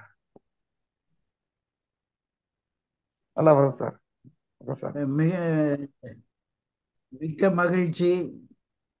நிறைவாக இருந்தது நிகழ்ச்சி. சந்தோஷம் சார். மிக்க நன்றி சார். மிக்க நன்றி. மிக்க நன்றி. நன்றி சார். மிக்க நன்றிங்க சார். நிகழ்ச்சியின் இறுதி பகுதிக்கு வந்திருக்கோம். படைப்பாளரோட நிறைய படைப்புகள் கண்கலங்க வைத்ததா அன்புமணி அண்ணா சொல்லியிருந்தாரு. அப்ப எந்த அளவுக்கு அவர் அதை உள்வாங்கி கேள்வியை அழகா தொகுத்திருப்பாருன்றது இதுல இருந்து தெரியுது. படைப்பாளரோட எண்ணங்களை வெளிப்படுத்தினதுக்கு உங்களோட கேள்விகள் ரொம்ப உதவிகரமா இருந்ததுங்கன்னா மிக்க நன்றி. நன்றி சார். நன்றி நன்றி. நன்றி. நன்றி. நன்றி மேடம். நன்றி மேடம். இந்த வாய்ப்பு சொல்லுங்க சார். இல்ல, இந்த வாய்ப்பை எனக்கு கொடுத்ததுக்காக உங்களுக்கும் வாருங்கள் படைப்பாளர் அந்த குழுவினருக்கும் எனக்கு இந்த அறிவு வாய்ப்பை வழங்கிய எனக்கு தெரியப்படுத்திய கூடுதல் கவிஞர் தாரிகாவுக்கும் இதன் வாயில நன்றி சொல்லிக் கொள்கிறேன். சந்தோஷமா இருக்கு. என்னோட படைப்பத்தி பேசுறது சந்தோஷமா இருக்கு. அவர் அன்புமணி சார் கூட நானே நேற்று ஒரு நாள் வச்சு போட்டு அதை பற்றி விசாரிச்சேன். அது நல்லா இருக்கு. ரொம்ப பிரமாதமாக நல்லா இருக்கும் சொன்னாரு. சந்தோஷமா இருந்துச்சுங்க. இந்த சில விஷயங்களை கதையில் நம்ம படிச்சு பாராட்டு பெற்றோம் அப்படிங்கிற மற்றவங்களும் பாராட்டு பெற்றோம் அவங்களுடைய எண்ணங்களை பெற்றோங்கும் போது ரொம்ப சந்தோஷமா இருக்குது. மனசு இன்னும் படைப்பு எழுதணும், நல்லா எழுதணும் அப்படின்னு எனக்கு தோணுது. இதன் வாயிலாக இந்த வாரங்கள் படிப்ப வாயிலாக எனக்கு மிகவும் ஊக்கமா இருக்குது. இன்னும் சிறந்த கதைகள் பெறுவேன் நான் கட்டாயம் நம்புறேன் சார். ரொம்ப நன்றி. நன்றி. மிக்க மகிழ்ச்சி சார். ஒரு சிறந்த படைப்பாளர் எங்க குழுமத்துக்கு கிடைச்சதுக்கு நாங்க உங்களுக்கு நன்றி சொல்லிக்கிறோம் சார். நம்மளோடு நன்றி பகிர்ந்து கொள்வதற்காக சுபமீனா அவர்களை அழைக்கிறேன்.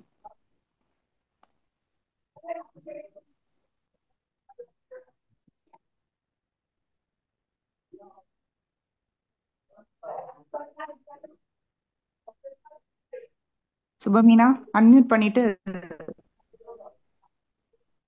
பண்ணியாச்சு. அனைவருக்கும் வணக்கம். மிகவும் மகிழ்ச்சியான ஒரு இலக்கிய சந்திப்பாகவே நமது வாருங்கள் படைப்போம் நிகழ்ச்சி சிறப்புற்றது. நமது 212வது நிகழ்ச்சிக்கு நம்மை நேர்வழி நடத்தியாக வரவேற்று நம் சிந்தனையை உயிர்ப்பித்த அன்புமணி ஐயா அவர்களுக்கும் நம்முடன் சிறப்பாக பங்காற்றிய பங்கேற்பாளர் ஜவ்வாது முஸ்தபா அவர்களுக்கும் எங்கள் மனமார்ந்த நன்றிகள். இவர்கள் இருவருமே இலக்கியத்திலும் சரி வாழ்விலும் சரி ஒரு சிறந்த சிந்தனை விதைப்பாளர்கள் என்பதற்கு இந்த மேடையே சிறந்த சான்றாகும். மேலும் இவர்கள் நமக்கு அளித்த செவி உணவுக்கும் நன்றி. மற்றும் எப்போதும் நிகழ்ச்சியின் வெற்றிக்கு உறுதுணையாக இருந்து அதை செதுக்கி மெருகூட்டி ஒருங்கிணைக்கும் டாக்டர் ஒளிவண்ணன் அவர்களுக்கும், வினிதா மோகன் அவர்களுக்கும், குமரன் அவர்களுக்கும் மற்றும் கலையரசி பாலா அவர்களுக்கும் எங்கள் மனமார்ந்த நன்றியை தெரிவித்துக் கொள்கிறோம். எங்களின் வாருங்கள் படைப்போம் என்ற நிகழ்ச்சி நிரலை வெற்றியை நோக்கி நகர்த்திய பங்கேற்பாளர்கள், பார்வையாளர்கள் அனைவருக்கும் எங்கள் மனமார்ந்த நன்றியை கூறி விடைபெறுகிறேன்.